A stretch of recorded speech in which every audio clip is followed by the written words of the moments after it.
Yan, tama yan. Welcome back sa Tagalog Anime Recap. Pero kung bago ka pa lang dito sa channel ko, comment ka lang sa baba para ma-shoutout kita sa next na video. Ngayon ay isang napakagandang araw para sa lahat. Habang nire-recap natin ang isang mahusay na pelikula, just set back and relax, enjoy sa recap. Isipin mong sumakay ng bus tulad ng iba para pumasok sa paaralan. Ngunit bago mo malaman na ang tren ay bumagsak sa iyong bus na nagtatapos sa iyong buhay sa sandaling iyon, ang tanging bagay na harud na alala sa kanyang mga huling sandali ay ang pangako sa pag-ibig ng kanyang buhay na mananatili siya ang kanyang tabi magpakailanman. Ngunit nang magising siya ay napagtanto niya na ang kanyang pangalan ay hindi na harud ngayon ay Rio at binigyan siya ng Diyos ng mga lihim na kakayahan na nagpadaig. Sa kanya sa lahat ng mga alaalang ito na nag-flash sa kanyang isip ay iniisip ni Rio kung ang lagnat ay nagdudulot ng mga guni-guni. Ngunit may ilang lalaki na sumabad sa kanyang pag-iisip at pumasok sa bahay na may dalang higanteng bag na pinagtatawanan ng mga taong iyon ang kanyang mabahong amoy at sinabihan siyang lumabas upang linisin ang kanyang sarili. Habang pumipitas ng mga berry, patuloy na iniisip ni Rio kung sino ang masungit na taong ito, ngunit nagpasya na ito ay hindi mahalaga dahil siya ay Rio at ang kanyang misyon sa buhay ay paghihiganti sa kanyang ina na pinatay sa kanyang harapan ay isang grupo ng mga batang babae ang lumapit kay Rio at nagpakilala si Celia at tinanong siya kung nakita niya ang kanilang kaibigan na dumarating, ngunit sinabi ni Rio na siya ay hindi nakita ang sinuman sa paligid ng isang mahiwagang bilog at natuklasan ni Celia na ang kanyang katawan ay umaapaw sa mahiwagang kapangyarihan. Matapos siyang bayaran para sa kanyang impormasyon, si Rio ay nagmamadaling umuwi sa kanyang mga kasama, ngunit nakahanap ng isang bandido na handang saksakin siya na ang tanging nagliligtas na biyaya ay ang coin pouch upang protektahan siya mula sa pagpatay, at nakita ni Rio ang lahat ng kanyang mga kasosyo ay pinatay na. Ang bandit ay nakatayo sa harap ni Rio at nang malapit na niyang matugunan ang kanyang doom ay tinawag siya ng isang babae na harud at tinuruan siya kung paano gamitin ang hindi kapanipaniwalang mahiwagang enerhiya sa loob niya. Nang biglang tumaas ang kanyang bilis beyond compare at dumarami ang kanyang lakas. Habang hinahampas niya ang bandit, sinimulan niyang iwasan ang bawat laslas na dumarating sa kanya, at ang kanyang liksi ay nagpapahintulot sa kanya na sipain ang bandit at hawakan ang kanyang braso na nabalian ang mga buto sa loob niya. Sinugod siya ng bandit sa huling pagkakataon, ngunit pinabagsak siya ni Rio. Pagkatok sa kanya, nawala ng malay isang batang babae na umiiyak para sa tulong ay narinig mula sa bag at nakita niya ang batang babae na si Celia ay nagtatanong tungkol sa prinsesa na nagmamakaawa sa kanya na iligtas siya mula sa gulo, ngunit nahimatay siya nang makita niya ang mga katawan sa tabi niya na dinala siya ni Rio kay Celia at ang kanyang mga kaibigan, ngunit ang tanging natatanggap niya ay isang sampal para sa isang gantimpala. Ay inakusahan nila siya sa pagiging ang taong dumukot sa kanilang prinsesa at dinakip siya sa kanilang punong tanggapan. Isang grupo ng iba pang mga sundalo ang dumating upang imbestigahan kung ano ang nangyari at nakita nila ang bandit na pumatay sa lahat ng mga tao sa loob ng bahay. Gayunpaman, isang misteryosong lalaki ang nag-isip na ito ay kapuspalad at dinurog ang isang kristal na agad na ikinamatay ng tao sa loob ng kabisera. Si Rio ay nakatali at tinanong kung paano niya inagaw ang prinsesa. Itinanggi niya ang lahat ng mga paratang na ibinato nila sa kanya, ngunit ginamit ng sundalo ang kanyang steel club to strike him down, torturing him until he confessed. Nagising ang prinsesa mula sa kanyang pagtulog at tinanong siya ng kanyang mga kasama kung ano ang nangyari. Sa kanya ay sinabi niya sa kanila na si Rio talaga ang nagligtas sa kanya at dapat siyang ipatawag dito. Sa sandaling ito ay binubugbog pa rin si Rio hanggang sa puntong malapit na siyang mamatay sa dami ng pang-aabuso na ginawa sa kanya, ngunit patuloy ang ginagawa ng sundalo ito para maibalik ang kanilang reputasyon sa pagiging inutil ng hayaan ang prinsesa na makidnap.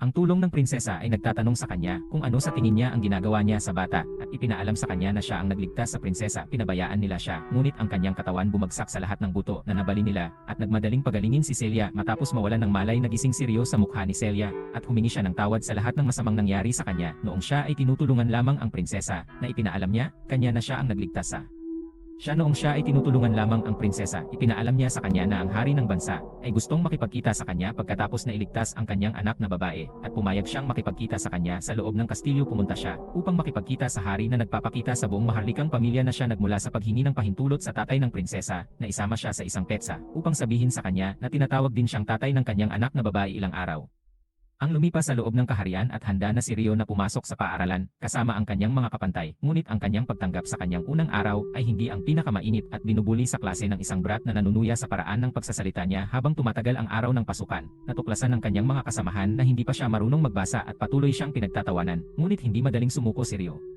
at pumunta sa kanyang silid ng guro pagkatapos ng paaralan para sa ilang pribadong pagtuturo. Alam mo kung ano ang pribadong pagtuturo na aking pinag-uusapan? Pagkatapos ng ilang oras ng pag-aaral ay nalulutas ni Rio ang bawat solong problema na ipinakita sa kanya. Sa sandaling natutunan niya ang lahat ng mga simbolo. Ito ay lahat ng simpleng karagdagan pagkatapos ng lahat, at nasa kanya ang lahat ng alaala ng pagiging isang estudyante sa universidad. Tinanong siya ni Celia kung mayroon bang bumabagabag sa kanya sa paaralan dahil sa isang tasa ng tsaa, at nalulungkot siya na kinukuha na siya, ngunit ipinagkibit balikat ito at nagpanggap na walang mali sa loob ng ilang linggo. sword practice at sinabihan ng instructor si Ryo na sumama at makipag-spar sa kanya. Matapos mapansin ang kanyang kawili-wiling anyo, ipinakita ni Ryo ang kanyang unorthodox na anyo at nagmamadaling lumapit sa instructor para labanan siya. Patuloy na pinagtatawanan ang paraan ng paggamit niya ng kanyang espada. Ang instruktor ay humanga sa husay ni Ryo at tinanong siya kung naisipan niyang maging kabalyero para sa kaharian, ngunit si Ryo lang sa klase ang ayaw maging knight mons. Pumasa at ipinagpatuloy ni Ryo ang pag-aaral ng lengguwahe para makausap ang lahat sa kanyang klase. Pagkaraan ng ilang sandali ang kanyang katalinuhan ay nahihigitan ng lahat sa klase, ngunit ang kanyang mga alaala sa kanyang nakaraang buhay ay patuloy na bumabaha sa kanya na nawawala si Mei-chan. Dahil sa mundong ito ang tanging bagay na mayroon siya, inaasar ba siya ng mga tao. Naaalala ni Ryo na si Ma-chan ang kanyang childhood love, ngunit nahiwalay siya sa kanya noong naghiwalay ang kanyang mga magulang at nakita siya ni Harud noong high school, ngunit hindi na siya bumalik sa paaralan na parang tinanggal niya ang kanyang sarili mula sa pag-iral. Ipasya na patay na si Haruto at siya ay totoo at mabubuhay sa lahat ng ito. Kinaumagahan ay inanunsyo ang mga resulta ng pagsusulit at nagulat ang lahat nang makita ang isang ulilang walang tirahan na nakakuha ng perpektong marka kasama ang prinsesa. Ang mga brats na hindi karapat-dapat sa isang name continue bullying him, calling him a cheater because he's too stupid to do. Pati na rin ang prinsesa. Ipinagtanggol siya ng kaibigan ng prinsesa na tinawag silang seloso, sore losers, at si Celia ay umaatras sa kanila sa pamamagitan ng paghingi sa kanya ng anumang ebidensya. Ng Harud cheating sila, ay umalis pagkatapos na mapahiya sa harap ng lahat at kalaunan ay sinabi sa kanya ni Celia kung gaano siya nag-aalala tungkol sa paraan ng pang-aapi sa kanya ng mga bata. Tinanong siya ni Ryo kung nakaranas siya ng katulad na pagtrato sa kanyang paglaki, ngunit sinabi niya sa kanya na mayroon siyang mga kaibigan ng lumaki. Ay sinabi sa kanya ni Ryo na gagawin niya ayos ka rin dahil kaibigan niya si Celia. Tapos namumula si Celia na parang tipikal na babae sa anim na nagsasabi sa kanya na wala siyang pakialam kung kaibigan niya ito, pero patuloy pa rin itong humihiling sa kanya na ulitin dahil nakakapagpabrik siya nito. Stop it, get some help. Lumakas ang kanilang relasyon at ipinangako ni Celia na lagi niyang yayakapin si Ryo kung umiyak man ito sa lahat ng pambubuli. Together, and before they know it, Ryo is being asked to represent the school in the next Sword Arts Tournament. Ang hindi pinangalan ng Bratz Balls ay hindi pa bumabagsak at tinatanggihan niya ang ideya na si Ryo ang taong kumakatawan sa paaralan. Ay tinanggihan ng instruktor ang kanilang mga pagtutol at si Celia ay humanga sa matangkad na siya ngayon. Sinabi niya sa kanya na lumaki na siya pagkatapos ng 5 taon, ngunit sinabi niya sa kanya na siya ay kasing liit pa rin ng emosyonal na pinsala. Pagkatapos uminom ng isang tasa ng tsa at tinanong ni Celia si Ryo kung ano ang plano niyang gawin pagkatapos ng pagtatapos, ngunit sinabi niya sa kanya na plano niyang umalis sa bansang ito dahil walang lugar para sa kanya dito. Kaya nalungkot si Celia lalo na dahil tinulungan niya itong linisin ang lugar na ito at palaging nagpapasaya sa kanya kapag nahihirapan si Ryo. Kasal kay Aling Celir na tinanggihan ang ideya ng pagpapakasal anumang oras sa lalong madaling panahon. Sinabi niya sa kanya na dapat niyang simulan ang pag-iisip tungkol dito sa lalong madaling panahon dahil maaaring siya ay tumanda, ngunit pagkatapos ay sinabi sa kanya na siya ay palaging maliit sa mga mahahalagang lugar. Kaya hindi kung tutuusin ay nagtataka si Celia kung saan siya dadalhin ng Ryo's Adventures at ang tanging hiling niya ay makapunta sa bansa kung saan nakatira ang kanyang ina bago siya namatay. Dumating at ang unang tagapagtanggol ng akademya ay si Ryo, ang brat na nagsabi sa kanya na walang sinuman ang umaasa sa kanya, ngunit dapat niyang iwasang hiyain ang akademya gamit ang kanyang kakayahan sa espada na ang kanyang kalaban ay lumilitaw sa field at ito ay hindi maliban sa lalaking nagpahirap sa kanya ng walang kabuluhan. Noong bata pa siya nagsimula na ang labanan at nagtataka ang sundalo kung kinukutya niya ba ang knight na lumalaban ng todo-todo na nawawalan ng buong lakas dahil na-demote na siya mula noong insidenteng iyon 5 taon na ang nakakaraan, ngunit ang kanyang galit ay nagdulot lamang sa kanya ng pagmamadali. Lumabas at ikompromiso ang kanyang posisyon sa proseso na nagpapahintulot kay Ryo na itumba ang kanyang espada sa hangin at tapusin ang laban. Ang sundalo ay naging isang masakit na talunan at sinabi sa kanila na hindi lang siya sumusubok at magiging mas seryoso, ngunit sinigawan siya ng referee na kunin ang kanyang pagkatalo bilang isang marangal na knight sa halip na manalo. Noong gabi pagkatapos ng torneo, isang misteryosong lalaki ang umiinom kasama ng sundalo na sumilip sa kanya para sa impormasyon. Tinanong niya siya kung sino ang estudyanteng iyon dahil siya lang ang nanalo sa isang laban, habang ang kanyang mga kasamahan ay nawasak lahat ng ibinunyag ng sundalo na si Ryo ang nagligtas sa prinsesa. 5 taon na ang nakalilipas at nakuha nito ang atensyon ng misteryosong lalaki. Kinabukasan ay nasasabik si Celia na batiin siya sa kung gaano siya kahusay sa pakikipaglaban, ngunit nakita niya si Ryo na naglalakad patungo sa isang babaeng nagtapat ng kanyang pagmamahal sa kanya. Nagtataka kung ano ang tunay na nararamdaman niya tungkol sa kanya. Sa kanyang mga klas itinuro ni Celia ang lahat tungkol sa paggamit ng kidlat upang kontrolin ang mahiwagang kapangyarihan, ngunit itinuturo ng brat na natututo lamang sila nito dahil si Ryo lamang ang hindi makontrol ang alinman sa kanyang mahiwagang kakayahan. Para sa lahat ng crap he talks, he only is able to create a small orb of light, and Celia demonstrates to the class that you must be able to control multiple orbs of light at once to really master it. Si Ryo ay humanga sa kanyang kontrol at nagtataka kung bakit siya lang ang nakakagawa. Kumupya lang ng magic ng iba. Pagkatapos na makita ito pagkatapos ng class, lumapit ang isa sa mga brat kay Ryo at sinabihan siyang itigil na ang pang-aakit sa mga babae kung saan-saan dahil lang sa nanalo siya sa isang fluke. Si Celia ay tumayo para kay Ryo, ngunit sinabi sa kanya ng brat na nililigawan din siya ni Ryo. Itinatanggi na nangyayari ito, ngunit sinabi sa kanya ng brat na hindi mananatiling tahimik ang kanyang bahay kung magpapatuloy siya sa paglalaro ng mga emosyon ng mga babae.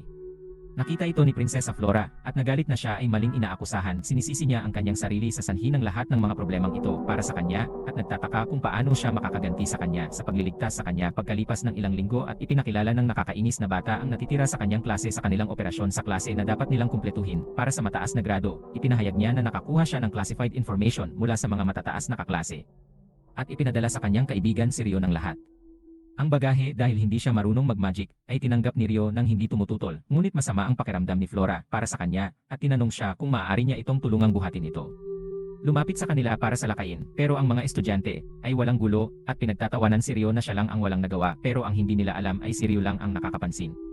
Ang katakot-takot na lalaki na nagbabantay sa kanila habang sila ay nakarating sa dulo ng landas, at iniisip na sila ay tapos na sila, ay nakakita sila ng isang higanteng cliff bago ang linya ng pagtatapos. Ngunit bago nila maunawaan ang kanilang sitwasyon, isang grupo ng mga orsi ang dumating at inilunsad ang kanilang mga sibat sa kanila. Rio pinipigilan ang isa sa kanilang mga welga, ngunit nakuha ng brat na laslas sa paa ng isa sa kanilang mga spears. Ang brat ay tumakbo patungo sa isa sa mga estudyante na nagtulak sa kanya pababa sa prinsesa.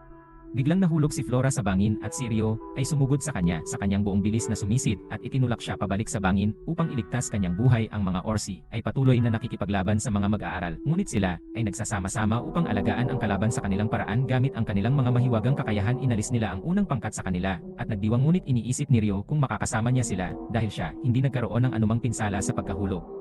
Gamit ang kanyang mahiwagang kakayahan na ipinagkaloob sa kanya ng mga mag-aaral, na sinisisi ang brat sa pagtulak kay Flora mula sa bangin, ngunit sinubukan ng brat na sisihin si Rio dahil siya ang nagtulak sa kanya, at gumawa ng isang senaryo para sisihin ang lahat.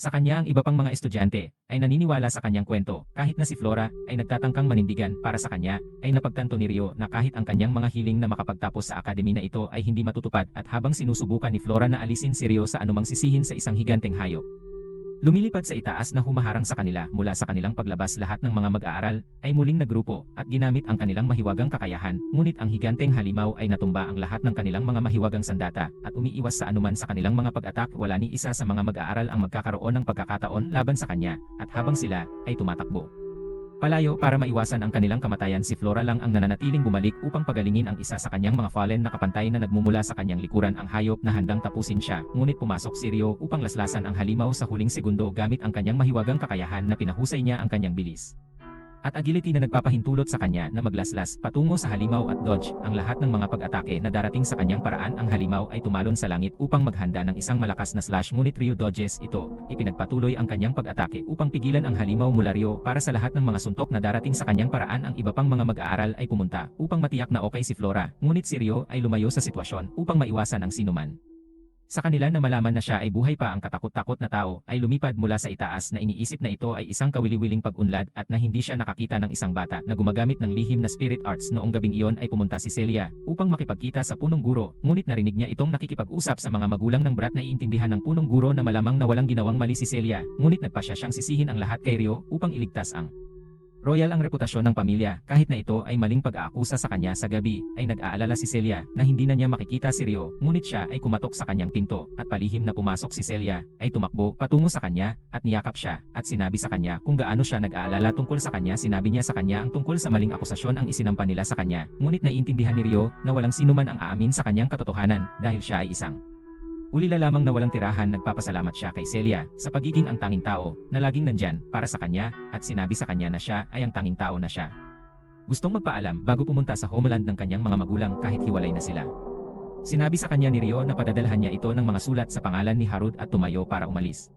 Tinanong siya ni Celia kung magkikita pa sila, at sinabi niya sa kanya na siya ay tiyak na babalik para sa kanya. Biniyayaan siya nito ng ligtas na paglalakbay at umiiyak habang matiyagang naghihintay sa lahat ng kanyang mga sulat. Noong gabing iyon, ang ama ng brat ay nag-utos sa isang batang babae na tinatawag na Latifa na hanapin si Rio at patayin ito gaano man siya kalayo.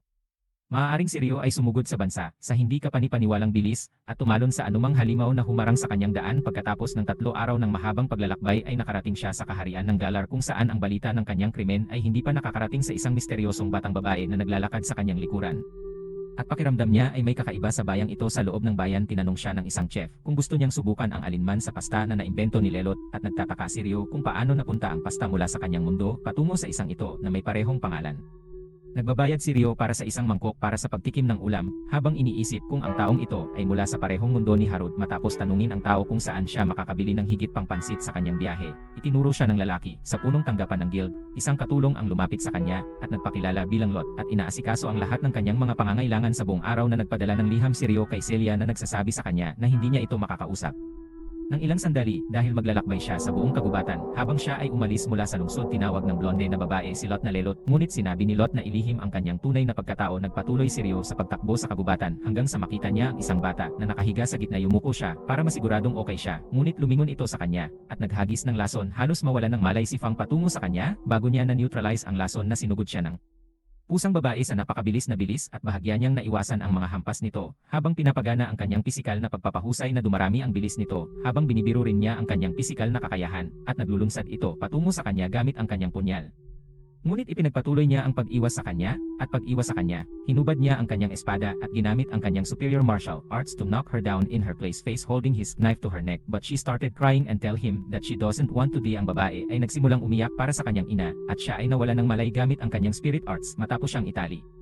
Napansin niya na ang isang kwelyo ng pagsusumite ay inilagay sa kanya, at nagtataka kung maaari niyang alisin ito mula sa mahika na natutunan niya na isinaaktibo niya ang dispel magic gamit ang kanyang kamay, at ang kwelyo ay naputol sa loob ng mga alaala ni Latifa na naalala niyang nasa parehong bus at namamatay. Pagkatapos ng pagbangga ay nagising si Latifa sa pag-aapi ng brat sa kanya, sabihin sa kanya na siya ay magiging kanyang masunuring kapatid na babae, at tatawagin siyang kanyang iginagalang na kapatid na tumanggi siya, kaya nabigla niya ang kanyang isip at pinilit siyang sumuko. Nagising siya mula sa kanyang masamang panaginip at sinabi sa kanya ni Rio na kung gusto niyang mabuhay, ay hindi niya dapat subukang pigilan ang mga tanong ni Rio sa kanya, at tanungin siya kung sino ang nagbigay sa kanya ng kwelyo ng pagsusumite sa kanyang league. Si Latifa ay nagsimulang umiyak. Sa wakas ay napagtanto na ang kwelyo ay naputol na sa kanya, at sa wakas ay nakalaya na si Rio. Inaaliw siya, at sinabi sa kanya ni Latifa na hindi niya alam ang pangalan ng kanyang amo, ngunit sinabi sa kanya na ang kanyang kapatid ay tinawag na Stewart, at napagtanto ni Rio na ang brat ang nagpasunod sa kanya. Tinanong ni Rio si Latifa kung balak pa rin niyang patayin siya, ngunit sinabi niya sa kanya na hindi niya siya sasaktan pagkatapos na palayain siya. Sinabi sa kanya ni Rio na malaya siyang gawin ang gusto niya, at dapat siyang lumayo sa kanya upang humanap ng kanlungan sa isa sa mga kaharian. Gayunpaman, habang lumalayo si Latifa, ay patuloy na sumusunod sa kanya, at tinanong siya kung maaari niyang samahan siya, ngunit binalaan siya ni Rio na dapat siyang mag-ingat sa isang tao na sinubukan lang niyang patayin. Sinabi sa kanya ni Rio na hindi siya mapagkakatiwalaan, ngunit sinabi sa kanya ni Latifa na maaari niyang ilagay ang kwelyo sa kanya kung gusto niya. Dahil mas natatakot siyang mag-isa, ay nag-atubili na pumayag si Rio na isama siya, at sa wakas ay sinabi niya sa kanya na ang pangalan niya ay Latifa. Ay sabay silang nagsimula sa kanilang pakikipagsapalaran, at pagkaraan ng ilang sandali ay nagluto si Rio ng pansit para kay Latifa na kinikilalang ito ay spaghetti. Nagtataka siya kung paano she could know the other name for pasta, and she tells him that she used to eat it, or so she thinks. After hearing her, Rio wonders if Latifa is from the same world as Harud, and when she crying at night na nagmamakaawa na umuwi, ay naririnig ni Rio ang kanyang sinasabi na gusto niyang bumalik sa Tokyo, na agad na napagtanto na ang babaeng ito ay dapat na mula sa parehong mundo bilang Harud, na inaaliw siya sa kanyang pagtulog, at nagising siya sa tabi niya na napagtanto na kamukha niya ang lalaki na kasama niya sa bus. Pagkatapos ng Rio pagkagising ay tinanong niya ito kung pwede ba siyang tawaging Onchan, at nalilito si Rio, ngunit nagpasya siyang papayag ito kung maaaliw man lang ito sa kanya kahit kaunti. Pagkatapos ng ilang linggong paglalakbay ay nakarating sila sa higanteng puno na pinupuntirya ni Rio. Dahil ngunit hindi ito nakikita ni Latifa, naglakbay sila sa kagubatan, at nagpalipas ng gabi sa ilang ang mga bangungot ni Latifa ay natakot sa kanya magdamag, kaya ginamit ni Rio ang kanyang spirit arts upang paginhawahin muli ang kanyang pakiramdam. Ngunit pagkatapos niyang gawin yon ay isang grupo ng 3 babae ang dumating sa kanilang hideout, at sinimulang salakayin si Rio. Na diskubre nila si Latifa na natutulog kasama ang spirit arts sa paligid niya, at ipagpalagay na kinidnap siya ni Rio nang hindi nakikinig sa anumang sinasabi niya, na pinigilan siya at nagpadala ng agos ng kuryente na nawalan siya ng malay sa isang iglap na kinuha siya bilang kanilang bilanggo. Habang lumulutang si Rio sa loob ng mahiwagang dimensyon, na nagtataka siya kung sino ang babaeng nakahiga sa kanyang harapan, ngunit hindi rin niya alam ang kanyang sariling pagkakakilanlan. Gayunpaman alam niya ang tungkol sa tunay na pagkakakilanlan ni Rio, na nagsasabi na ang kanyang tunay na pangalan ay Harud. Tinanong siya kung paano siya alam niya ang tungkol sa kanyang nakaraang buhay, kaya't ibinunyag niya na konektado siya sa kanya, at na siya ay pagmamay-ari lamang sa lalong madaling panahon. Sinabi niya sa kanya na malalaman niya ito, at niyakap siya bago mawala ang boses ni En. Ay nagmamakaawa sa kanya na gumising, ngunit pagkatapos niyang gawin ay tumakbo si Latifa at niyakap siya habang umiiyak. Dumating ang isang matanda ng nayon upang humingi ng tawad sa paraan ng pakikitungo nila sa kanya, at lahat ng mga batang babae na nakaluhod upang humingi ng tawad matapos siyang palayain sa mga kandado. Bukas ngunit alis upang makapagpahinga siya para sa gabi kinaumagahan, ay tumungo si Rio sa gitna ng puno ng mundo at nakipagkita sa tatlong pinuno ng nayon. Humingi sila ng paumanhin sa paraan ng pagmamaltrato nila sa kanya at nais na sana ay makahanap siya ng paraan upang tanggapin ang kanilang paghingi ng tawad. Ang tanging hiling niya ay alagaan nila si Latifah, kaya hiniling niya kung maaari siyang manatili sa kanya pansamantala at lahat ng mga taga nayon ay sumang-ayon na manatili siya sa kanila bago siya umalis.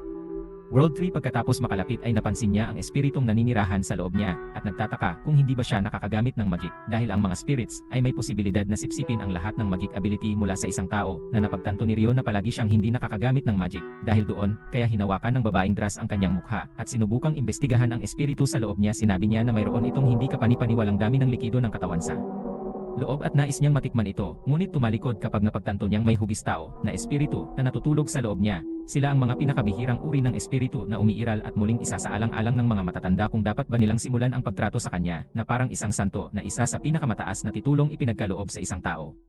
Ibinalik siya ng mga Beast Girls sa kanyang lugar at sinimulan ni Latifah na ipakita sa kanya kung gaano kahanga-hanga ang kanilang bagong bahay. At umamin na ang plano niya na magsama sila pagkatapos ng lahat ay makakatulong ito sa kanya na malaman ang tungkol sa kanilang mga tradisyon sa village at para kay Latifah ay magkakaroon siya ng malalapit na kaibigan na maaaring tumingin sa kanya na nakikita ang punto sa kanyang mga salita na malugod na tinatanggap ni Rio. Magsimulang mamuhay kasama nila at nais na mamuhay sila ng masaya sa isa't isa. Sa paglipas ng mga buwan ay nagsimulang matutunan ni Rio ang spirit magic ng kanilang village at ginugol ang lahat ng kanyang oras sa pag-aaral ng kanilang kultura kung ito man ay sa pamamagitan ng pagsasaka kasama nila sa pag-aayos ng metal o kahit na pakikipag-sparring sa kanila. Nagsimulang lumipas ang mga panahon hanggang sa lumipas ang isang taon na magkasama silang namumuhay hanggang sa malapit na ang Engranding Spirit Festival. Lumitaw ang Lady Drass upang simulan ang pagdiriwang ngunit sa di kalayuan ay binuhat ng Griffin ang dalawang lalaki sa malalim na kuweba ng dragon. Bumalik si Rose na may dalang itlog na nagsasabi sa bagong sundalo na siya ang magdadala ng itlog na ito para may pagpatuloy ni Rose ang pagpilot sa Griffin habang inilipad nila si Rose. Tumingin sa malayo si Rose at nakita ang isang pulutong ng mga wens na lumilipad sa likuran nila pabalik sa loob ng nayon. Hinalikan sila ni Lady Dasas sa ulo upang makumpleto ang seremonya at ngayong naging mamamayan na sila ng nayon ay sinimulan na ng mga matatanda ang kasiyahan habang napagtanto ng lahat na kumakain si Rio kung bakit ang anim na ito ay may kalakip na genre na herm at ang mga batang babae ay nakiusap sa kanya na itulak ang mga kama pagkatapos uminom ng ilang apple cider vinegar na sinabi ng isa sa kanila. Sa kanila na hindi nito lalalim ang kanilang pagkakaibigan ni Rio, pero ang sabi ng mga babae ay may iba silang gustong palalimin sa loob nila. After all this time feeling nila patuloy pa rin siya sa paglayo sa kanila na ikinagulat ni Rio na napansin nila nung umalis na sila. Magsama-sama pa si Ursula kay Rio at inisip niya kung oras na ba para magbalita kay Latifah sa kabilang bahagi ng nayon. Sabi ni dito daw sila magpapahinga magdamag at sinabihan ang kanyang nasasakupan na mag-iimbestiga muna siya sa lugar. Pag-iwan ay binigay niya sa kanya ang isang artifact at sinabi ni Rose na makakatulong ito sa kanya na matukoy ang kanyang lokasyon. Kung siya ay nagkakaroon ng problema ay kinakain ito ng sundalo at umalis si Rose nang makitang papalapit na ang mga wyvern sa lokasyon ng kanyang mga nasasakupan habang si Rio ay naglalakad kasama si Latifah sa isang liblib na lugar at nakiusap siya sa kanya na bumalik. Makapaglaro sila ng magkasama, ngunit tinanong siya ni Rio kung nag-i-enjoy ba siyang mamuhay dito. Sinabi niya sa kanya na mahal niya ito at natutuwa siya na nagawa niya itong lahat ng malalapit na kaibigan sa paglipas ng panahon na nagpapasaya kay Rio na marinig gayunpaman. Ibinunyag niya na malapit na siyang umalis sa nayong tinatahak niya sa silangan sa buong oras na ito at hindi na siya makakasama pa kaya tumakbo siya palayo. Umiiyak na binibini Dasas na nagbabala sa mga taga-nayon tungkol sa nagbabantang presensya ng lahat ng mga wyvern at nagpadala ng hukbo ng mga babaeng beast upang hanapin ang pangangatwiran sa likod ng kanilang pagtitipon kasabay ng paglusot ni Rose sa mas malalim na bahagi ng Wyvern Cave at natagpuan ang lahat ng mga itlog na nakatago sa ibang lugar kaya sinimulan niyang itabi ang mga ito sa kanyang void box na nagpatuloy ang mga babaeng beast naghahanap sa kagubatan hanggang sa matagpuan nila ang Griffin. Habang papalapit sila sa lalaki ay hinawakan niya ang isang kutsilyo sa kanila at nagsimulang lumipad palayo ang kanilang pinuno ay nagtangkang barilin siya gamit ang kanyang kidlat at napansin nila na siya ay patungo sa puno ng mundo. Ngunit bago pa nila magawa ang isang bagay ay ang higanteng wyvern ay lumitaw mula sa likuran. At ang lalaki ay makitid na nakaiwas sa pag-atake nito. Ang natitirang bahagi ng wyvern ay pinamamahalaang upang maabutan siya at pagkatapos na tipunin ni Rose ang lahat ng mga itlog ay dinurog niya ang bato upang pigilan ang puso ng kanyang nasasakupan na nagpapadala sa kanya na mahulog sa paglalakad ni Griffin Latif. Pabalik sa nayon at ang itlog ay nahulog sa harap ng kanyang pagkapira-piraso. Habang nakatingin sa batang dragon ang itim na wyvern ay lumitaw sa kanyang harapan at sumisigaw sa matinding paghihirap nang makita kung paano sinaktan ang kanyang anak. Naghanda ito ng isang atake ng hininga ng apoy kay Latifah, ngunit inihagis ni Alma ang kanyang wind tornado upang iligtas siya mula sa pag-atake na tinawag niya ang kanyang beast na pamilyar at sinubukang kunin ang itim na wyvern na mag-isa ngunit ang Kanyang hammer strike ay walang epekto at siya ay nagpadala ng paglulunsad pabalik patungo sa puno sa sandaling mabawi niya ang Wyvern na nilipol ang kanyang beast family sa pag-atake ng hininga ng apoy at sinubukan ni Latifah na gambalain ang dragon upang bilhin si Alma ng ilang sandali ay nagpatuloy siya sa pagtakbo ngunit habang hinaharangan ng dragon ang kanyang paggalaw at handa ng tumapak sa ibabaw ng kanyang reel ay naglunsad ng isang e-cycle upang patumbahin ang dragon at binuhat si Latifah palabas. Of harm's way muli siyang tumalon patungo sa dragon at ginamit ang kanyang bagong spirit techniques para durugin ang itim na Wyvern gamit ang kanyang mga kamay na inihanda ng Wyvern ang kanyang ultimate Inferno Breath ngunit Ryo cast ang kanyang Wind Sphere patungo sa dragon upang pigilan ang mga paggalaw nito ngunit wala itong epekto kaya't itinapon ni Ryo ang kanyang kakayahan sa Giga Inferno sa bibig ng dragon at sinipa ang panga nito na pinirito ang utak nito sa sandaling iyon matapos makita ang kanilang mga pinuno na talunin ang iba pang mga Wyvern. Umatras lahat ng mga babae ay nabigla na kaya niyang talunin ang itim na Wyvern mag-isa at niyakap siya ni Latifah para sa pagligtas sa kanya. Kinaumagahan humingi siya ng tawad sa reaksyon niya na nagsasabing alam na niya na darating ang araw na ito ngunit natakot siya na gusto niyang makawala. Sa kanya gayunpaman, inaalo siya ni Ryo at sinabing hindi niya gugustuhin paalisin ang kanyang nakababatang kapatid na babae kaya't ibinunyag niya ang tunay na dahilan kung bakit siya naglalakbay sa silangan na malayo patungo sa rehiyon ng Yo ay may isang lupain kung saan dating tinitirhan ng kanyang mga magulang kaya gusto niyang sa wakas ay makamit ito. Doon ito ang unang pagkakataon na may nalaman si Latifah tungkol sa kanya, kaya't may gusto rin siyang ibunyag tungkol sa kanyang sarili bago pa siya isinilang sa mundong ito na namatay siya noon at muling nagkatawang tao mula sa isang lugar na tinatawag na Japan. Naniniwala si Ryo na sinasabi niya na siya ang parehong uri of person as her and wishes that he revealed the truth about his situation from the beginning but was worried that he was holding on to lingering regrets from that time she wonders if those regrets appeared and Ryo confessed that he would be lie if they do. Ngunit nanumpa siyang magiging malakas sa mundong ito para makabawi sa kanila. Nangako siya na magiging mas malakas din siya para sa kanya at maghihintay hanggang sa araw na babalik siya. Makalipas ang isang linggo ay naghanda si Ryo na lumipad at pinagkalooban siya ng dwarf leader ng isang espada at balabal na nilikha niya mula sa itim na Wyvern na nagbibigay sa kanya ng kakayahang itago ang kanyang mga kapangyarihan, ngunit kahit na ang balabal ay mukhang manipis ito ay may pinakamataas na istatistika ng depensa sa lahat ng armor sa mundong ito. Lahat sila ay nagbibigay sa kanya ng mga regalo at habang si Ryo ay walang ideya kung paano niya dadalhin silang lahat ang huling elder ay niregalo sa kanya ng space-time na cache ng isang national treasure item at nagpapasalamat sila sa kanya sa pagligtas sa kanilang nayon gamit ang kanyang bagong space-time cache. Iniimbak ni Ryo ang lahat ng mga regalo at pangako na tatakbo siya kung kailangan nila ng tulong sa lahat ng mga batang babae na hilingin sa kanya ang ligtas na paglalakbay at si Latifah ay tumakbo upang yakapin siya. Kanyang ina o ama kaya napagdesisyonan niyang makipagkita sa mga taga-baryo. Binati siya ng dalawa sa mga batang babae habang nagdidilig ng mga halaman ngunit nang makita siya ng ECO ay naramdaman niya ang paglabas ng tubig mula sa ibang uri ng lata. Dinala siya ni Ri sa bahay ng kanyang lola at napaisip si Yuba kung taga-ibang bansa na may kakaibang damit na suot niya. Ryo ay nagpahayag na nilakbay niya ang mga lupain upang sa wakas ay makarating dito at habang naghahanda sila ng hapunan ay ipinaliwanag ni Ryo na dito nakatira ang kanyang pamilya. Dati ang kanilang mga pangalan ay Zen at Ame at nabigla ang lola na sinabi niya kay Ruri nang marinig ang mga pangalang iyon. At lumabas ang SEO para makapag-usap sila ng pribado at tanungin si Ryo para sa karagdagang detalye. Ang tanging alam ni Ryo tungkol sa kanyang mga magulang ay ang pagkamatay ng kanyang ama bago niya ito makilala at ang kanyang ina ay pinatay noong siya ay naging 5 taong gulang. Ito ang kanyang layunin sa buhay upang marating ang lugar na ito pagkatapos ng pangako ng kanyang ina at ang gusto lang niya ay gumawa ng libingan para sa kanila sa kanilang tinubuang lupa matapos mapansin ang pagkakahawig niya sa kanila. Gumawa ng mga libingan para sa kanila kaya dinala siya nito sa kanilang mga libingan. Lumuhod si Ryo na ipinaalam sa kanyang mga magulang na sa wakas ay nakarating din siya rito habang nagbibigay galang ang kanyang lola.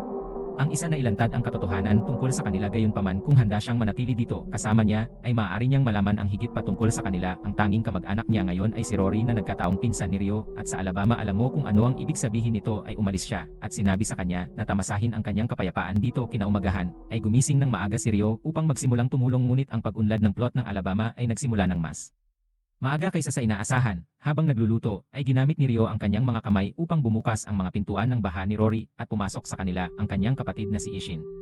Napagtanto na kailangan niyang makipagkumpetensya para sa kanyang kapatid na babae ngayon, ngunit sa huli ay nilalamon niya ang karne ni Ryo pagkatapos niyang kainin ang kulay gatas ni Ryo. Hiniling sa kanya ng lola na kunin si Ryo bilang isang mangangaso kaya't hinahamon niya itong sumabak sa field. Sa sandaling umalis siya kay Rui, alam niyang malapit na siyang magkaroon ng isang Wild West showdown para sa kanyang pinsan at mag-aagawan sila kung sino ang maaaring tumagos sa kanyang mga putok ng pistol. Kung ano sa loob ng kagubatan, binaril ni Ryo ang isang pambihirang ibon gamit ang kanyang unang araw at napagtanto ng Shin na magkakaroon siya ng mabangis na kompetisyon. Ngunit ang mga henerasyon ng incest ay dahan-dahang nabubulok ang kanilang mga utak at nagsimula silang manghuli ng paatras ang kanilang mga busog. Nagtataka si Shin kung bakit hindi siya nakagawa ng kahit isang putok kaya siya ay lumayo sa galit kasama ang lahat ng dumi na naipon sa kanyang katawan. Nagpasya si Ryo na magtayo ng isang paliguan.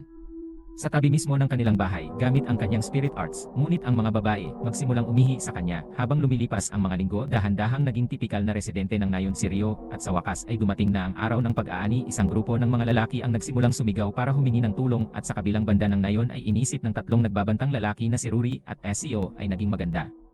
Naghanda ang mga babaeng Shin na suntukin siya, ngunit pinaalalahanan siya ni Rory na maaari itong magsimula ng digmaan dahil wala na ang anak ng kanilang kapitbahay na presidente ng village. Tinanong niya kung bakit siya nasa village nila, kaya sinabi niya na gusto niyang manatili sa lugar ni Rory sa gabi dahil baka maging asawa niya. Isang araw sinigawan siya ni Shin na umalis na at sumuntok sa kanya, ngunit hinarangan siya nito at sinakal ng isang kamay si Yuba na manatili sa loob ng isang guest hut basta't hindi niya ito iwan habang naglalakad palayo. Napansin ni Rio at naisip niyang pangit siya, kaya sinubukan niya itong pagtripan o kailangan niya ng gatas. Sinabihan ni Yuba ang lahat na manatiling magbantay para sa gabi, ngunit dahil Shin namumuhay mag-isa sa SEO, nakiusap siya kay Yuba na isama siya sa gabi at pumayag siya. Bago sila matulog, hiniling ni Rio sa kanila na maglagay ng protective amulet sa sulok ng kanilang silid para sa gabi sa loob ng kubo ni Gon.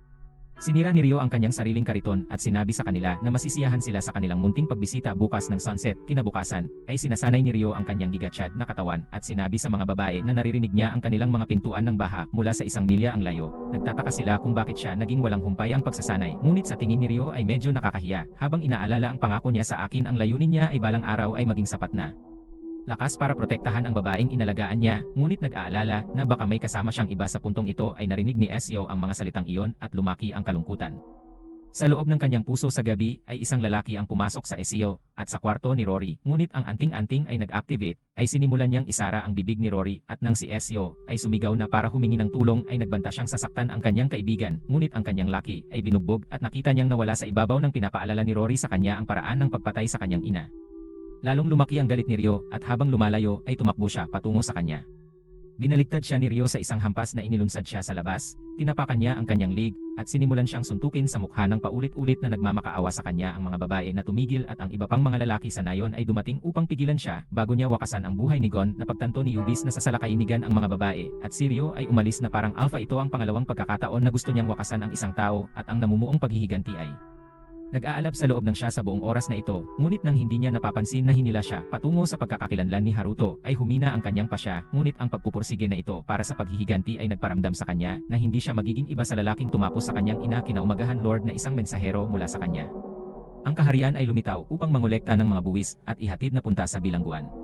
Tinanong siya ni Yuba kung maaari siyang kumuha ng isang liham sa isang mahalagang tao sa loob ng kaharian, kaya't nangako siyang ihahatid ito at umalis kasama ang Rio. Makalipas ang ilang araw, ang koponan ay nakarating sa kabisera. Pagkatapos nilang ipinadala sa kulungan, naglakad-lakad si Rio sa bayan kasama ang SEO at iminungkahi ng isa sa mga ngalakal na bumili siya ng regalo para sa kanyang cute na kasintahan. Sinubukan ni SEO na ipaliwanag na hindi sila nagde-date, ngunit sinabi ng babae na napaka-cute nilang magkasama kaya dapat silang kumuha ng souvenir upang gunitain ang kanilang pagbisita. Ay tinanong siya ni Rio kung may gusto ba siya at sinabihan ng babae si SEO na lumuhod siya para pasalamatan siya. Rio salamat sa babae sa maayos na layup at nakita ni SEO ang isang cute na talulot ng bulaklak na inilalagay niya sa kanyang buhok. Sa tingin niya ay maganda ito sa kanya kaya binili niya ang mga ito mula sa ginang at bago sila umalis ay sinabihan siya ng mga ngalakal na ipaglaban siya ng husto para sa kanya bago siya nakawin ng ibang babae sa gitna ng bayan. Isang lalaki ang sumusubok na gumawa ng isang plot ng anime kasama ang isang babae at sinubukang tumakbo off with her, but Ryo used his martial arts to knock him down and save the woman. Her guard ran over to protect her, but Ryo ran away. When Labindalawa appeared, the girl's father Goki heard of the news and told Hei about it. He wondered if it have anything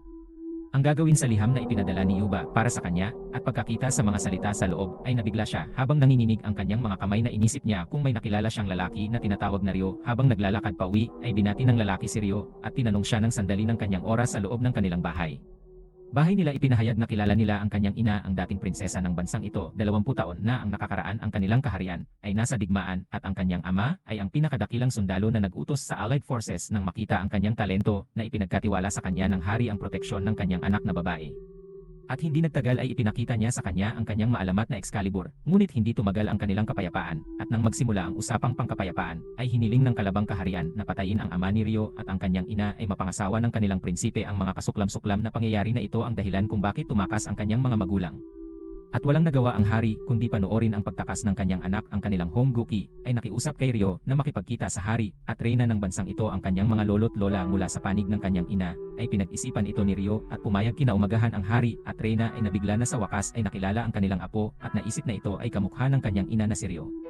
na ang Reyna ay kamukhang-kamukha ng kanyang ina, at natutuwa na sa wakas ay makakapag-invest na rin siya sa kanyang Alabama bloodline. Tinanong nila siya tungkol sa kanyang ina at ama, ngunit hindi gaanong naaalala ni Rio ang pamumuhay, kasama sila napakabata pa niya para makilala ang kanyang ama, ngunit naalala niya na ang kanyang ina ang taong walang tigil sa pagngiti, subalit natapos ang lahat ng iyon noong siya ay 5 taong gulang dahil ang isang taong nagngangalang Lucius ay nagpatuloy sa pagtulong sa kanila matapos mamatay ang kanyang ama sa nakamamatay na araw na umalis ang kanyang ina sa bahay at sinabihan siyang huwag magbuka sa estranghero, ngunit nang dumating si Lucius ay binuksan ni Rio ang pinto dahil lumaki siya sa kanya, ngunit bahagya siyang ngumiti at sinipa si Rio patungo sa upuan. May mga ahas na nagpapanggap bilang mga tao sa mundong ito. Ang lalaki ay nagsiwalat at ang kanyang ina ay dumating upang makita kung paano siya nasasaktan. Ang kanyang anak ay hinawakan niya ito at sinaksak. Iyon ang huling alaala niya sa kanya, at nagsimula siyang manirahan sa mga slum hanggang sa siya ay 7. Kahit anong mangyari ay hindi niya mapapatawad si Lucius, kahit na hindi na siya ibabalik ni Revenge kasama ang kanyang anak.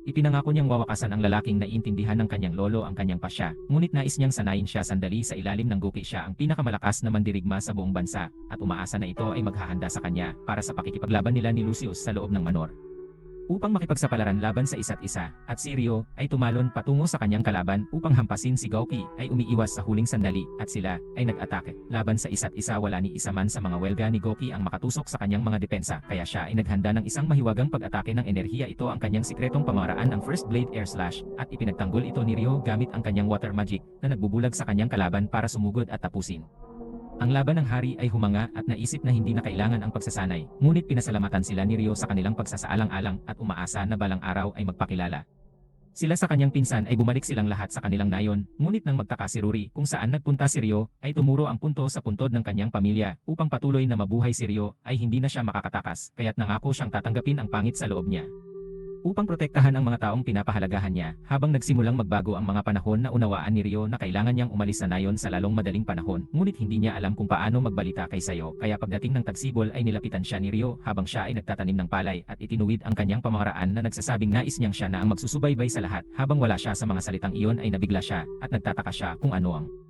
ibig sabihin ng pag-alis nito, kaya sinabi niya sa kanya na aalis siya sa nayon sa Taglagas na hindi niya alam kung aalis siya be back regularly, but he noticed the tears falling from her eyes. Once she was done planting rice that day, she collapsed at home and Shin saw his sister crying. Tinanong niya siya kung may nangyari at inisip kung si Rio ba ang dahilan ng pag-iyak niya. Sinabi niya sa kanya wala naman siyang ginawang masama, pero malungkot siya dahil aalis na siya sa village. Maya-maya pagkatapos noon ay sinubukan ni Shin na pasayahin ang kapatid niya sa pamamagitan ng pagdadala ng mga regalo, pero ang tanging naiisip niya ay kung paano maging mas malakas para samahan niya si Rio sa kanyang naglalakbay. Sa araw ay nagtatrabaho siya at tinititigan siya, at sa gabi ay nagsasanay siya ng kanyang mga diskarte sa espada para lang lumakas ng bahagya bago ang taunang festival ay narito na sa wakas. Ngunit habang ang lahat ay nag-i-enjoy sa kanilang oras na magkasama, tinanong ng SEO kung maaari ba siyang magkaroon ng sandali ng kanyang time. The real reason she called him here is to confess what she felt and say that she's in love with him. Those words left Rio speechless, and he apologized, saying he can't return her feelings. She asks him if it's because they're not blood related, ngunit sinabi niya sa kanya na karamihan ay dahil aalis na siya sa nayon sa lalong madaling panahon. Nakiusap siya sa kanya na isama siya sa pagbubunyag na araw-araw siyang nagtatrabaho sa loob ng 6 na buwan upang hindi niya ito hilahin pababa. Handa siyang gawin ang anumang bagay kahit na muling magkatawang tao ay kapatid niya, ngunit sinabi sa kanya ni Rio na kahit na ginawa niya ang lahat ng mga bagay na iyon ay pangit pa rin siya. Biktima ka ng mga salitang iyon na durog sa SEO, at nagsimula siyang umiyak, ngunit hinawakan niya ang kamay nito at nakiusap na manatili na lamang siya sa tabi niya. Gayunpaman humingi ng tawad si Rio at naglakad. Nagpatuloy siya sa pag-iyak at napansin ni Rio ang presensya ni Shin at humingi siya ng tawad sa pakikitungo niya sa kanyang kapatid. Kalaunan ay dumating na ang araw ng kanyang pag-alis at si Rio ay handa ng mag-set ng madaling araw. Dahil sa kanyang mahabang paglalakbay bago siya umalis sa nayon ay nakita niyang naghihintay si SEO para sa kanya sa labasan. Ay nilapitan siya ni Gouki at tinanong siya kung sapat ba ang pagmamahal niya kay Rio para itapon ang sarili niyang nayon. SEO ay nag-aalangan, ngunit sinabi niyang gagawin niya ang lahat para manatili kay Rio, kaya bago siya umalis ay hiniling niya na alagaan niya ang kanyang sarili at nangako na magsisikap talaga siya at sasabihing lalakas siya pagdating ng panahon. Bumalik siya, kinawayan niya siya at tumango si M. Marstillo, kapatid na babae, patungo sa Shin at umalis ito ay ang ika-negatibo 900 at 99 na taon ng banal na panahon. At sa wakas ay nakarating si Rio sa puno ng mundo. Tumakbo si Latifa upang yakapin siya kaagad, at sa hapunan sinabi niya sa kanila tungkol sa pamilyang nakilala niya at sa lahat ng mga bagay na nalaman niya tungkol sa kanyang background. Nagtaka ang mga matatanda kung gaano siya katagal mananatili dito at ibinunyag ni Rio na 4 na minuto na lang ang recap na ito dahil ang kanilang village ang pinakaboring na bahagi ng the series. Nevermind, this has became the most plot-filled part of the story. The girls wondered, dalawa is laying on him, and Latifa wonders how the she's in this anime, but Ryo don't have any idea himself, so he asked her how pumunta siya dito. Nagmulat ng mata ang babae, at sinabing isa siyang espiritu ang gumawa ng tipan kay Harud. Umupo siya sa higaan nito, pero parang nabura lahat ng alaala niya. Wala na siyang maalala kahit anong oras na magkasama sila. And don't even know her own name, but wants him to name her. She tells him that she exists for him, calling him Harud. The girls wondered why she's been calling him Harud, and Ryo tries to buy some time to come up with some excuse. He tried, sinasabi sa kanya na tawagan siyang Ryo, ngunit nagsimula siyang makipag-usap sa kanya ng telepatiko, at sinabing alam niya ang lahat tungkol sa kanya, kahit na ang bilang ng mga sperm cell na umiikot sa anumang oras, dahil sisipsipin niya ang mga ito. Ang mga babae ay nagsabi sa kanya na tanungin si Lady Dras tungkol sa kanyang hitsura, kaya sinabihan siya ni Ryo na bumangon, ngunit nakita niya ang pinakadakilang plot sa lahat ng anim. Gamit ang kanyang mahiwagang kakayahan, binago niya ang kanyang damit habang matikas na nakatayo. Napansin ni Ryo ang kagandahang nagmumula sa kanyang pag-alala tungkol sa akin. Ang kanyang ulo nang tumingin siya sa kanya, ay iniisip ng mga babae na maganda ang kanyang pangalan, at iniisip ni Latifa kung ito ba ay magiging magkapatid sila. Pabalik sa konseho ng ngayon, ang babaeng dasa ay lumitaw, at nakitang isang misteryo na nawala ang lahat ng alaala ni Asha, kaya tinanong niya si Asia kung ano uri ng mga elemento na pinakamagaling siya sa Asha, na sinasabing kabisado niya ang lahat ng mga ito, lalo na ang sloppy toppy technique na nakagugulat sa buong silid upang ipakita ang kanyang kakayahan na lumabas sila, upang matukoy nila ang kapangyarihan ng kanyang mga kakayahan. Nagbato ng bato si Ryo, upang simulan ang laban. Kaagad nawala ang Asya, patungo sa siya, at siya ay halos umiiwas sa kanyang mga sipa, na tumutugma sa mga diskarte ni Ryo, at inihahalin tulad niya ang lahat ng kanyang mga galaw sa malapitang labanan, kaya siya ay umatras, upang makabuo ng ilang distansya. Lumapag siya, nagcast ng icicles patungo sa kanya, ngunit siya ay nawala, at muling lumitaw sa likod niya na inihagis ang sarili niyang icicle patungo sa kanya. Ipinagpatuloy niya ang pagsalamin sa lahat ng kanyang mga diskarte, kaya si Ryo sa kalaunan ay naghulog ng buhawi. Gayunpaman siya ay naghulog ng isa na umiikot sa kabaliktaran na direksyon, at tinapos ng Lady Dras ang laban. Bago sila nawasak ang nayon, naniniwala na sila ngayon na ang Asha ay tunay na may mastery sa lahat ng elemento, ngunit sinabi ng ginang dasas na magsisimula siyang magturo sa Asha kung paano kontrolin ang kanyang mga kapangyarihan. Tinatanggap siya ng mga matatanda sa kanilang nayon, at nagpasalamat siya sa kanila na nagdaos sila ng isang pagdiriwang para salubungin siya, at siya nagsimulang matuto kung paano kontrolin ang kanyang mahika kay Ryo. Pagkaraan ng ilang sandali ay ipinakita sa kanya ni Dominic ang portable na bahay na kanyang itinayo, at natutuwa si Ryo na sa wakas ay lalabas na siya sa nayong ito. Nakiusap sila sa kanya na makasama ng ilang oras ang kanyang nakababatang kapatid na babae bago umalis, kaya napagpasyahan nilang gawin ito sa paraang ginagawa ng lahat ng magkakapatid sa isang anim sa loob ng Fing Hot Tub. Noong nakaraang pagkakataon ay hindi ito natapos ng maayos. Nagtataka si Latifa kung bakit patuloy siyang tinatawag ng Aisha na Harud. Ibinunyag ni Ryo na ito ang dating pangalan niya. Bago siya muling magkatawang tao ay nasasabik siya nang marinig iyon, dahil sumasakay siya noon sa school bus, at siya ang taong hinihiling niyang maging kapatid niya. Araw-araw iniisip ni Ryo kung ang ibig sabihin noon ay nasa bus siya. Crush with him, and her silence reveals the truth, but as sad as it may be, she is glad she was right about him being the best brother. Nangako ito na babalikan niya ito kapag tapos na siya, kaya tinanong niya ito kung may kailangan pa siya. Paghuhugas, ano ang ibig mong sabihin? Na kinaumagahan, ay binigyan siya ng mga matatanda ng ilang mga regalo. Bago umalis, ang isa sa mga ito ay isang kumpas na palaging itinuturo pabalik sa nayong ito, at ang isa ay nagbibigay sa kanya ng isang aparato na magbibigay daan sa kanya upang baguhin ang kanyang kulay ng buhok, kaya siya maaaring manatili sa ilalim ng takip saan man siya maglakbay. Bago umalis, hiniling ni Ryo na alagaan ng iba si Latifo habang wala siya, at lumipad habang lumilipad sila. Sinabi ni Ryo kay Asha na papunta na sila kay Celia dahil hindi pa siya nakakausap.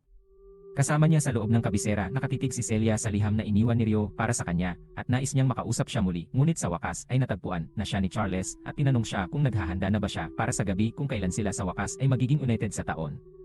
1,000 ng banal na panahon ay sa wakas ay bumalik sa loob ng bayan kung saan siya lumaki, at nag-activate ang gamit para makapagpalit siya ng kulay ng buhok sa buong gabi. Sinubukan niyang pumasok sa paaralang dati niyang pinapasukan at bumaba sa basement para makapasok siya sa study room ni Celia. Lahat ng alaala ng huling pagkikita nila ay muling lumitaw, ngunit pagkatapos niya kumpiyansang pumasok sa silid ay napansin niyang wala ng laman ang iniisip kung ano kaya ang nangyari kay Celia. Ryo ay nagpasya na dapat silang mag-ilusyon sa ibang researcher at tanungin sila kung ano ang nangyari sa loob ng isang random na silid ng profesor. Pumasok si Ryo at nagtanong tungkol sa kinaroroonan ni Celia, kaya ibinunyag ng lalaki ang keso sa loob ng Royal Palace. Bukas ay ang seremonya ng kanyang kasal, at ang lalaking pakakasalan niya ay si Lord Charles, ang parehong lalaki na nagpahirap kay Ryo sa buong pagkabata niya. Matapos ang kanilang kaharian ay dumanas ng matinding pagkatalo sa Proxia Empire. Ang bahay ni Duke Arbor ay halos hindi nakapagsimula ng mga negosasyon ng kapayapaan, at ang pinuno ng kanilang bahay ay si Charles. Ang matandang maharlikang pamilya ay napilitang tumakas sa kabisera, at pinili ni Charles na pagsamahin ang kanyang kapangyarihan sa bahay ng CLA. Ngunit upang gawin mo ito ay dapat ikasal sa kanya si Celia. Pagkatapos kunin ang lahat ng impormasyon na hinahanap niya ay umalis si Harud at nag-isip kung ano ang gagawin sa kanyang kasal. Sa politika, ang tanging pagpipilian nila ay ang pagpasok sa kastilyo upang makipagkita kay Celia ng isang beses pa lamang, kaya sinabi sa kanya ni Asia, Hahanapin niya ang kanyang kwarto, habang nakatingin si Rio sa ibaba, ay napansin niya ang lahat ng security, ngunit nagawa niyang pumuslit patungo sa kanyang silid sa loob ng selya na handa na maging pag-aari ng isang tao. Sa natitirang bahagi ng kanyang buhay binuksan niya ang kanyang drawer, at ang kanyang huling hiling ay makita si Rio ng isa pa. Ngunit pagkatapos ng lahat ng mga taon na ito ay nawalan na siya ng pag-asa na makita siya muli, at si Drew ang sulat patungo sa apoy, ay bumukas ang pinto at sinabi sa kanya ni Rio na tumahimik na inihayag na sa wakas ay dumating na siya, upang makita siya tulad ng ipinangako niya ng walang dalawang isip. She ran towards him and hugged him, feeling like it's not a dream anymore. He told her that he missed her, and she noticed that he's grown taller but or said she's just as flat as ever. Wala na may violation. Personally, I would. She screamed at siya sa pagiging A after all this time, but she's glad to see how strong and gallant he's become. Nagsimula siyang maghanda ng tsaa para inumin nila ito tulad ng dati. Ngunit tinanong siya ni Rio tungkol sa kasal na nagtataka kung talagang gusto niya ito, lalo na dahil ang lalaking pakakasalan niya ay si Charles, ang masamang tao na nagpahirap kay Rio. Sinubukan niyang magpanggap na gusto niya ang kasal na ito, na nagsasabi na si Charles ay mabait at mabait sa babae. Ngunit alam ni Rio na nagsisinungaling siya, subalit sinigawan niya itong pakasalan siya kung siya sa tingin niya ay nagsisinungaling siya at dalhin siya sa malayo at para gugulin ang natitirang bahagi ng kanyang buhay. Kasama niya ang mga katagang iyon ay nabigla si Rio, ngunit nagpatuloy siya sa pagsasabing nagbibiro lamang siya at nagmamakaawa sa kanya. Nakalimutan ang sinabi nito na sinabi niya sa kanya na huwag sumama sa seremonya dahil nakakahiya ito, at sinabihan siyang umalis. Bago dumating ang mga gwardiya, ay kinalagkad siya nito palabas ng silid at bumagsak pagkatapos niyang isara ang pinto. Nang umalis siya sa kastilyo, akala ni Celia ay natutuwa siya na tinupad niya ang kanyang pangako, ngunit alam niya iyon, hindi niya hahayaang mahuli siya dito sa itaas ng kastilyo. Nagsimulang mag-isip si Rio kung paano niya matutuklasan ang tunay na layunin ng kasal na ito, at nangako si Asha na tutulungan siya humingi ng tawad si Rio sa palaging pagtulong nito sa kanya, ngunit nangako si Asha na palagi siyang makakasama sa kanyang tabi at na maaari siyang lumapit sa kanya kung sakaling kailanganin niya ang anumang bagay. Kinaumagahan, binati ni Charles si Rose pagkatapos ng kanyang mahabang paglalakbay na nagsasabi na sana ay mabigyan siya ng maayos na pagtanggap. Nag-alok pa siya na hayaan siyang manatili ng gabi sa kanyang tahanan, ngunit si Rose sinabi niyang hindi siya ang ikakasal ngayong gabi. Habang binibitawan niya ang mga salitang iyon ay naramdaman niya ang presensya ng isang makapangyarihang espiritu at nagdahilan upang siyasatin ito. Niyakap siya na nagsasabi sa kanya na huwag mag-alala kung siya ay kinakabahan, dahil ang pito pa niyang asawa ay magtuturo sa kanya ng lahat ng kailangan niyang malaman. Pagkatapos niyang iwan ang unang asawa na si Tenisa, ay nagpaliwanag na siya ay linawin ang mga bagay mula sa simula. Anuman ang kanyang mas mataas na katayuan, siya ay magiging wala. Ngunit isang kasangkapan para sa kanila, at susundin ang bawat isa sa kanilang mga utos. Sinubukan ni Celia na sabihin na naiintindihan niya at may posibilidad na pagtawanan ang kanyang hitsura at tinawag siyang pangit, ngunit patuloy na pinipigilan ni Celia nang umiti sa kanyang mukha. Tumakbo ang dalaga upang ipaalam kay Celia na dumating na si Prinsesa Cristina, at napansin ni Cristina ang kakilakilabot na ugali na ibinibigay sa kanya ng ibang mga asawa, kaya hiniling niya na magkaroon ng pribadong pag-uusap kay Celia. Pagkatapos umalis ang mga stepsister ni Cinderella, nagsimulang uminom ng tsaa ang dalawang babae. Natutuwa si Cristina na sa wakas ay nagkita sila ng isa pa, ngunit humihingi ng paumanhin sa kung gaano kawalang kakayahan ang kanyang maharlikang pamilya. Lahat ay may kasalanan kung bakit napilitan si Celia sa kasal na ito, at nalungkot na inalis niya ang kanyang ngiti nang siya ay dumalo. Ang akademya ay walang araw na hindi ngumingiti si Celia, ngunit ngayon ay para na siyang ibong nakakulong sa loob ng hawla, kaya ipinangako ni Cristina na kung mayroon mang hilingin si Celia ay gagawin niya ang lahat sa kanyang makakaya upang maging posible na makasama si Charles. Si Alfred ang pinakamalakas na mandirigma sa buong bansa, ngunit sinabi nitong nakakalungkot para sa kanya ngayong natamo na ni Charles ang pinakamataas na posisyon bilang pinuno.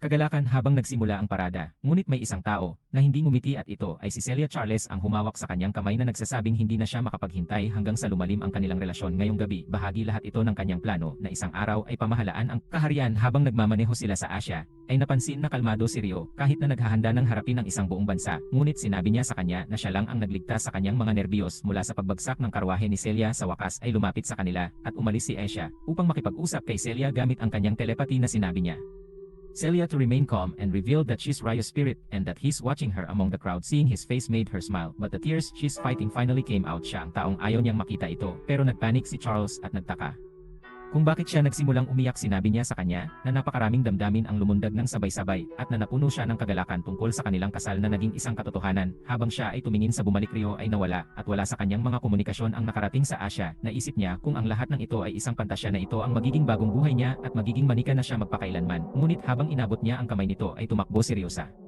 gitna ng mga tao. Ay sinimulan niyang patumbahin ang lahat ng mga gwardiya, at kahit na sinubukan siyang harangan ng buong militar, inihagis niya ang kanyang wind magic para tangayin silang lahat na inihanda ng mga mage ang kanilang mga kakayahan sa bala ng photon. Ngunit nagawa niyang iwasan ang bawat isa sa kanilang mga pag-atake at lumipad mismo sa kanila. Ang militar ay nagsimulang magpanik at ginamit ang lahat ng kanilang mana, ngunit sinubukan ni Charles na umaliw.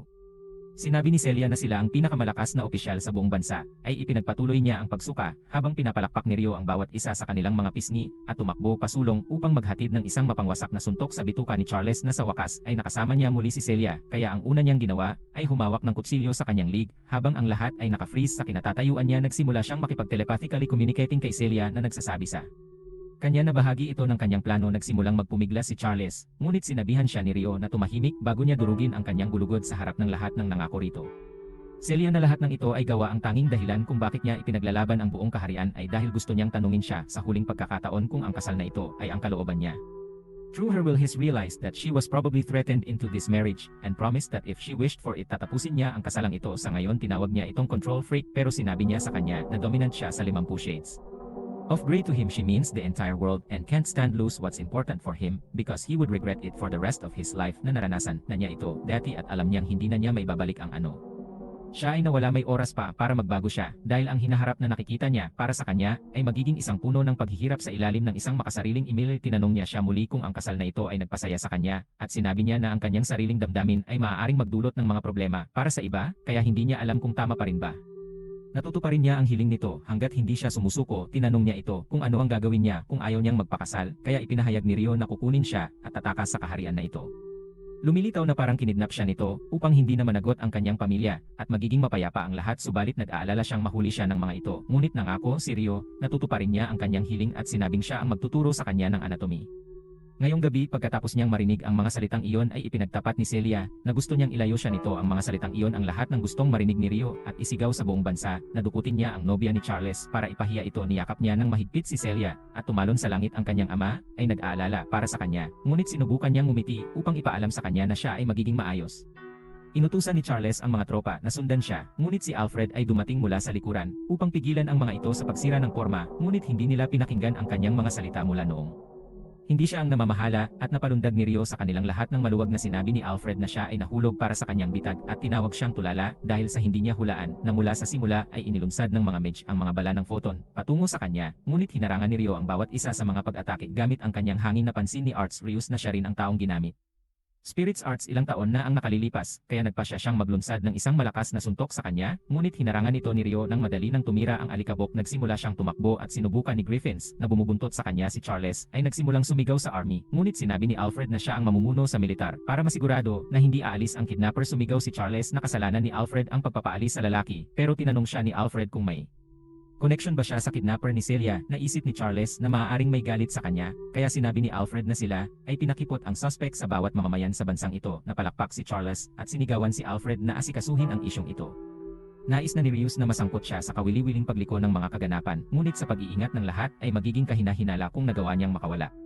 Patuloy na tinatakbuhan ni Rio ang mga tahanan at binalaan si Celia na tatakbo siya ng mas mabilis para makatakas sa mga griffin na akala niya ay magaspang ang panginginig ng boses mula sa kanyang leg strokes at sinabi sa kanya na maaari siyang pumunta ng mas mabilis. Sa ngayon, pagkatapos ng ilang sandali ng paghabol sa kanya, ay tumalon si Rio sa isang eskinita at ibinigay si Celia sa Asya. Sinabi niya kay Celia na pinaplano niyang guluhin ang army habang nakatakas ito kasama ang Asya, ngunit nangako na abutan niya sila sa labas ng kaharian. Ay tumalon siya sa itaas ng mga tahanan, ngunit nang mapansin ng mga sundalo na si Celia nawawala, naglunsad sila ng signal flare para sa iba pang mga sundalo na palibutan ang lugar. Gayunpaman ito ay bahagi ng kanyang plano at gusto niyang makuha ang atensyon ng buong army sa lugar na ito. Nagsimulang magpaputok muli ang mga mage patungo sa kanya, ngunit nagawa ni Rio na umiwas sa lahat ng kanilang mga pag-atake. Habang siya ay tumalon mula sa gusali patungo sa pagtatayo ng mga sundalo mula sa ibaba, ay sinubukang pigilan si Celia na makatakas, ngunit si Rio ay tumalon pababa at sinimulang itumba sila isa-isa gamit ang kanyang mga binti. Ang natitirang bahagi ng hukbo ay lumitaw at ang mga griffin ay nagpatuloy sa kanilang mahiwagang pag-atak palapit sa kanya habang siya ay ginulo. Dalawang sundalo ang sinubukang kalabanin siya, ngunit madaling inalagaan sila ni Rio at sinimulang pigilin ang kanilang buong hukbo. Pagkatapos niyang maalis ang lahat ng humahadlang sa kanya, ay lumitaw si Alfred at naalala ni Rio kung sino ang lalaking iyon na sinabi niya sa lahat ng tropa para linisin ang lugar bago sila mapahamak at humarap kaagad kay Rio. Ay sumugod siya, ngunit halos hindi niya napigilan ang mga pag-atake ni Rio. Kahit sa bilis ay hindi siya nagawang tamaan ni Alfred, ngunit napansin ni Rio na ang kanyang espada ay nabighani sa isang malakas na spell na yumanig sa lupa sa ilalim niya dahil sa kanyang superior martial arts na pinayagan si Rio na makaakyat sa itaas ng lupa, ngunit patuloy siyang halos hindi nakaligtas. Gayunpaman, umatras si Alfred at sumugod na halos tusukin ang mga mata ni Rio sa kanyang bilis, ngunit umikot si Rio upang gamitin ang kanyang momentum sa kanyang mga pag-atake at hinampas siya ng kanyang kamao. Si Alfred ay naguguluhan kung bakit hindi ginagamit ng kanyang kalaban ang kanyang Mga kutsilyo, ngunit nangako na tatapusin ang laban na ito. Ang tanging natitira sa kinatatayuan ni Rio ay ang mga durog na bato at alam ni Alfred na ang kanyang hampas ay tatapusin. Nasunog siya ng malutong ngunit may kakaiba siyang pakiramdam na hindi nakipag-ugnayan ang kanyang welga, kaya pinapunta niya ang iba pang mga sundalo para hanapin siya samantala si Celia ay nag-aalala habang hinihintay niya si Rio, ngunit kahit si Asia ay nag-atubili dahil sa madilim na hangin. Gayunpaman ay lumitaw si Rio at nagsimulang tumakbo si Celia patungo sa kanya, ngunit natapilok siya.